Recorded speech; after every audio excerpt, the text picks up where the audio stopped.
Il existe un conflit bien plus traumatisant pour les membres de la Fédération que Wolf 359 et la bataille des étoiles binaires. Ce conflit n'est jamais montré, mais au détour d'une phrase, il est souvent discrètement évoqué, puis aussitôt tu dans un lourd silence. Pourtant, il est l'un des événements majeurs de l'histoire de la Fédération, tant ses implications ont des répercussions massives dans l'univers de Star Trek. Aujourd'hui, nous parlons du conflit qui opposa la Fédération à l'Union cardassienne. Assis à son bureau, le capitaine Picard attend l'arrivée du chef O'Brien. En contemplant l'espace, il y repense et se répète sans cesse. Combien d'officiers de Starfleet ont été mobilisés sur le front? Combien ont subi cette guerre? Il n'a jamais été aussi compliqué d'être un citoyen de la Fédération qu'après ce conflit. Et à ce moment du récit, le capitaine de l'Enterprise D doit arrêter un autre capitaine. Le capitaine Benjamin Maxwell, un de ces héros de la Fédération, un de ces exemples de Starfleet. Il doit l'arrêter car il menace la paix en pourchassant des Cardassiens. Il ne veut pas croire à la paix, en restant ancré dans cette guerre déjà, et il ne veut pas seulement la gagner mais prouver à tout le monde sa vision des Cardassiens, une vision qui flirte avec la xénophobie. En attendant O'Brien, Picard ne cesse alors de repenser à ce conflit. Les Cardassiens sont des animaux politiques. Ils vouent un culte à l'administration et à l'ordre par l'État. Leur histoire est bien plus longue et bien plus documentée que la nôtre, mais toute sourcée et ordonnée qu'est la mémoire cardassienne, elle ne se souvient plus quand les militaires ont fini par prendre tant de place dans leur société. Selon les sources, le pouvoir cardassien, comme on le connaît, émergea face à une crise économique qui tua des millions de Cardassiens via une terrible famine. Les militaires, en reprenant les choses en main, imposent alors l'union du peuple et balayèrent les problèmes internes en créant un nouvel objectif, l'expansion de l'Union cardassienne. Comme souvent, quand on ne veut pas voir le problème à l'intérieur, on crée une solution à l'extérieur. On sait que les Bajorans furent l'une des victimes de cette expansion, et très tôt ce besoin de conquête déborda sur le quadrant alpha. Les prétentions territoriales cardassiennes se trouvèrent alors stoppées par la Fédération et petit à petit remplacées par une guerre de frontières longue et irrégulière. Durant les années 2340, les premières escarmouches ont lieu à la frontière théorique entre la Fédération et l'Union cardassienne. Mais c'est en 2347 qu'un réel acte de guerre surgit lorsque les Cardassiens attaquèrent Setlik 3, lors d'un événement connu sous le nom du massacre de Setlik 3. L'Union cardassienne avait soupçonné la colonie de la Fédération installée sur la planète d'être en réalité une base de départ pour une agression. En prévention, une force d'intervention cardassienne fut alors expédiée pour la détruire. Les soupçons des Cardassiens seront infondés et l'attaque préventive débouchera sur un massacre, et c'est 100 citoyens de la Fédération qui furent sommairement exécutés. À l'époque, l'USS Roosevelt, sous le commandement du capitaine Benjamin Maxwell, fut le premier navire à répondre à l'appel de détresse. Après quelques heures de trajet à distorsion 9 pour se rendre sur cette Ligue 3, le Rutledge déploya des équipes qui contribuèrent au sauvetage des colons survivants. Mais sur place, rien ne fut si simple. Les officiers se retrouvèrent face à des forces cardassiennes en surnombre. Le jeune Miles O'Brien s'illustre alors en sauvant 13 personnes et en survivant à l'attaque d'un régiment entier de Cardassiens avec seulement une poignée d'hommes. Néanmoins, le héros de cette Ligue 3 ne ramène pas avec lui que des survivants, mais il détient aussi de terribles nouvelles. La famille de Maxwell a été exécutée sommairement. Les Cardassiens sur place n'ont respecté aucune convention de la guerre, et O'Brien aussi. À ses souvenirs, justement, O'Brien préfère un bon verre d'alcool aujourd'hui, qu'il lève volontiers à ses camarades tombés, mais surtout avec une farouche envie d'oublier. En 2350, des citoyens de la Fédération colonisèrent Dorvan 5. La planète était déjà une source de conflit avant l'installation des colons. Des mines gravitationnelles furent alors déployées dans le secteur de Beloti en guise de réponse à cette installation. Toujours en 2350, le jeune lieutenant Catherine Janeway était membre d'une équipe d'exploration lorsqu'elle dut assurer la défense d'un avant-poste attaqué par Cardassia Prime. Elle tiendra 3 jours avant que les renforts ne puissent l'aider. Un autre de nos protagonistes s'illustre aussi la même année.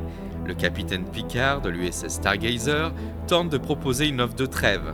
Elle sera rejetée sans ménagement. De 2356 à 2366, la Fédération et Cardassia se retrouvent englués dans une guerre qui ne compte que des escarmouches. Aucun mouvement d'ampleur n'est lancé des deux côtés, mais chacun répond à des hypothétiques provocations en pensant être dans son bon droit. Néanmoins, en 2366, il s'agit enfin d'ouvrir une discussion sur une fin de conflit, qui débouchera en 2367 sur un cessez-le-feu fragile mais existant. Et quand bien même des malentendus provoquèrent quelques échauffourées, rien ne fut confirmé quant à la délimitation d'une frontière. Tout basculera en 2369, lorsque Starfleet, soupçonnant les Cardassiens de vouloir annexer le secteur d'Igo, interviendront. Les Cardassiens tentent alors aussi de prendre Minos Corva, et c'est encore une fois un échec, et un échec lourd de conséquences. Sur Cardassia, des problèmes internes font douter du projet d'expansion, et de l'occupation de Bajor par exemple. Ces problèmes internes et politiques à Cardassia Prime finirent d'acter un réel processus de paix en 2370.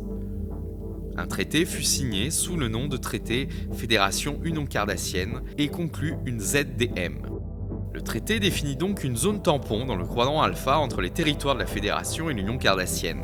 Ce traité interdit alors tout déploiement de vaisseaux spatiaux armés ou d'établir des bases militaires dans la zone. À la différence de la zone neutre, cette bande est peuplée de colons des deux entités.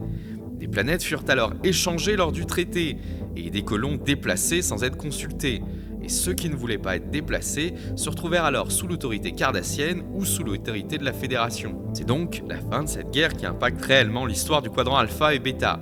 Beaucoup de capitaines et de citoyens de la Fédération comprennent la détresse de ces colons, qui ne représentaient rien sur les cartes de la Fédération lors des négociations. De plus, la souffrance du récit de l'occupation de Bajoran s'était répandue dans la Fédération des Planètes Unies.